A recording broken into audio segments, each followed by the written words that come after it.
اعوذ باللہ من الشیطان الرجیم بسم اللہ الرحمن الرحیم۔ بیان کیا جاتا ہے کہ یہودیوں کا بڑا مجمع لگا ہوا تھا اور ان کا ایک عالم ان میں تقریر کر رہا تھا۔ حضرت بایزید بسطامی رحمۃ اللہ علیہ جا کر اس مجمع میں بیٹھ گئے۔ ان کے بیٹھتے ہی ان کے عالم کی زبان بند ہو گئی۔ مجمع میں شور ہوا کہ حضرت بولتے کیوں نہیں؟ عالم نے کہا ہم میں کوئی محمدی آ کر بیٹھ گیا ہے، اسی لیے میں خاموش ہو گیا ہوں۔ انہوں نے کہا اسے کھڑا کرے، ہم اسے قتل کر دیں گے۔ کہا نہیں، جو محمدی ہے وہ خود ہی کھڑا ہو جائے۔ حضرت بایزید بسطامی رحمۃ اللہ کھڑے ہو گئے۔ یہودی نے کہا میں سوال کروں گا، تو جواب دے گا۔ بایزید رحمۃ اللہ علیہ نے کہا میں جواب ضرور دوں گا۔ پھر جب حضرت بایزید بسطامی رحمۃ اللہ علیہ نے فرمایا میں بھی ایک سوال کروں گا اور تو بھی اس کا جواب دے گا۔ کہا دوں گا۔ یہودی عالم نے سوالات شروع کر دیے اور کہنے لگا کہ بتاؤ ایک جس کا دوسرا نہیں۔ آپ نے فرمایا اللہ ایک ہے، اس کے ساتھ دوسرا نہیں۔ کہا دو، بتاؤ جس کا تیسرا نہیں۔ فرمایا دن اور رات، اس کا تیسرا نہیں۔ کہا تین، بتاؤ جس کا چوتھا نہیں۔ فرمایا لوح و قلم اور کرسی تین ہیں، اس کا چوتھا نہیں۔ کہا چار، بتاؤ جس کا پانچواں نہ ہو۔ تو آپ نے فرمایا تورات، زبور، انجیل اور قرآن مجید یہ چار ہیں، اس کا پانچواں نہیں۔ کہا کہ پانچ، بتاؤ جس کا چھٹا نہیں۔ فرمایا اللہ نے اپنے بندوں پر 5 نمازیں فرض کی ہیں، 6 نہیں۔ کہا 6، بتاؤ جس کا ساتواں نہیں۔ فرمایا اللہ تبارک تعالیٰ نے 6 دن میں زمین و آسمان بنائے ہیں، 7 نہیں۔ کہا کہ 7، بتاؤ جس کا 8واں نہیں۔ فرمایا میرا رب کہتا ہے کہ میں نے 7 آسمان بنائے ہیں، اس لیے آسمان 7 ہیں، اس کا 8واں نہیں۔ کہا 8، بتاؤ جس کا 9واں نہیں۔ فرمایا میرے رب کے عرش کو 8 فرشتوں نے پکڑا ہوا ہے اور 9 نہیں ہے۔ کہا وہ 9واں بتاؤ جس کا 10 نہیں۔ فرمایا حضرت صالح علیہ السلام کی قوم میں 9 بڑے بدماش تھے، 10واں نہیں تھا۔ کہا وہ 10، بتاؤ جس کا 11واں نہیں۔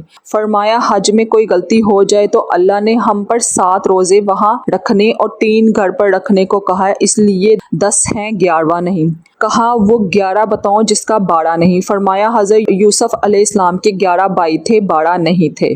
کہا وہ 12، بتاؤ جس کا 13 نہیں۔ فرمایا سال میں اللہ نے 12 مہینے بتائے ہیں، 13 نہیں۔ کہا وہ 13، بتاؤ جس کا 14 نہیں۔ فرمایا حضرت یوسف علیہ السلام نے اپنے باپ سے کہا میں نے 11 ستارے دیکھے ہیں، ایک سورج دیکھا اور ایک چاند دیکھا جو مجھے سجدہ کر رہے ہیں، یہ 13 ہیں، 14 نہیں۔ کہا وہ بتاؤ کیا چیز ہے جس کو خود اللہ نے پیدا کیا، اس کے بارے میں خود ہی سوال کیا۔ فرمایا حضرت موسیٰ علیہ السلام کا ڈنڈا اللہ کی پیداوار ہے، لیکن خود سوال کیا اے موسیٰ تیرے ہاتھ میں کیا ہے؟ پھر اس یہودی عالم نے کہا بتاؤ سب سے بہترین سواری کیا ہے؟ فرمایا گھوڑا۔ پھر کہا بتاؤ سب سے بہترین دن کیا ہے؟ فرمایا جمعے کا دن۔ کہا بتاؤ سب سے بہترین رات کیا ہے؟ فرمایا لیلۃ القدر۔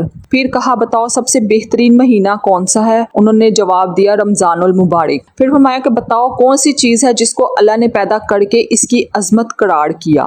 فرمایا اللہ نے عورت کو مکار بنایا اور اس کی مکر کا اقرار کیا، اور اس کے بارے میں ارشاد ہوا عورت کا مکر بڑا زبردست ہے۔ حضور اکرم صلی اللہ علیہ وسلم نے فرمایا کہ میں نے نہیں دیکھا کہ بڑے سے بڑے عقل مند کے قدم اکھاڑنے والی اور کوئی چیز ہو سوائے عورت کے۔ پھر اس یہودی عالم نے کہا بتاؤ وہ کون سی چیز ہے جو بے جان مگر سانس لیتی ہے؟ فرمایا میرا رب کہتا ہے کہ مجھے صبح کی قسم ہے جب وہ سانس لیتی ہے۔ کہا بتاؤ وہ کون سی 14 چیزیں ہیں جنہیں اللہ پاک نے عطایت کا حکم دے دیا ہے اور ان سے بات کی؟ فرمایا 7 زمین، 7 آسمان۔ قرآن مجید میں بیان ہوا ہے کہ اللہ نے 7 زمینیں، 7 آسمان بنائے اور ان 14 کو خطاب فرمایا کہ میرے سامنے جھک جاؤ، تو ان 14 کے 14 نے کہا کہ یا اللہ ہم آپ کے سامنے جھک رہے ہیں۔ کہا بتاؤ وہ کون سی چیز ہے جسے اللہ نے خود پیدا کیا پھر اللہ نے اسے خود خرید لیا؟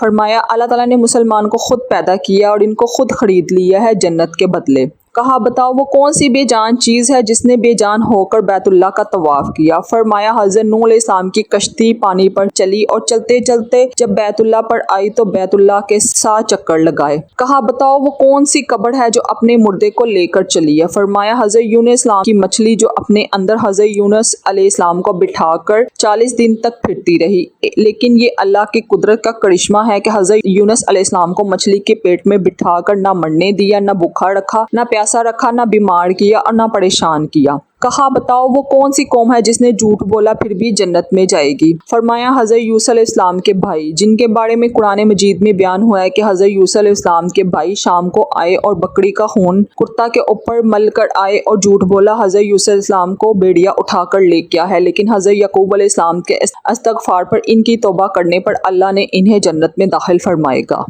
کہا بتاؤ وہ کون سی قوم ہے جو سچ بولے گی پھر بھی جہنم میں جائے گی؟ فرمایا یہودی اور عیسائی ایک بول میں سچے ہیں، یہودی کہتے ہیں عیسائی باطل پر ہے اور عیسائی کہتے ہیں یہودی باطل پر ہیں، ان میں سے دونوں سچے ہیں۔ تو پیارے دوستو، اس کے علاوہ تو اور بھی بہت سے سوالات ہیں، لیکن وقت بہت ہو گیا ہے اس لیے باقی کو چھوڑ رہا ہوں۔ اب حضرت بایزید بسطامی رحمۃ اللہ نے فرمایا کہ اب میرا بھی ایک سوال ہے، میں صرف ایک سوال کروں گا، جواب دو گے؟ کہاں دوں گا؟ فرمایا مجھے بتاؤ جنت کی چابی کیا ہے؟ یہودی عالم خاموش ہو گیا تو نیچے مجمع سے لوگوں نے کہا بولتے کیوں نہیں؟ تم نے سوالوں کی بچھاڑ کر دی اور ہر ایک کا جواب دیتا رہا، آپ ایک کا بھی جواب نہیں دے رہے۔ کہنے لگا جواب تو مجھے آتا ہے مگر تم سب لوگ مانو گے نہیں۔ پھر وہ لوگ کہنے لگے اگر تو کہے گا تو ہم مانیں گے۔ تو کہنے لگا جنت کی چابی تو محمد رسول اللہ صلی اللہ علیہ وسلم ہے۔ تو جیسا کہ آپ سب نے دیکھا ہے یہودی عالم نے آپ سے اتنے سوال کیے، لیکن آپ کے ایک سوال نے اس یہودی عالم کو لاجواب کر دیا۔ یہ ہے ہمارے دین کی برکتیں جو ہمارے پیارے نبی صلی اللہ علیہ وسلم نے ہمیں سکھائی ہیں۔ سبحان اللہ۔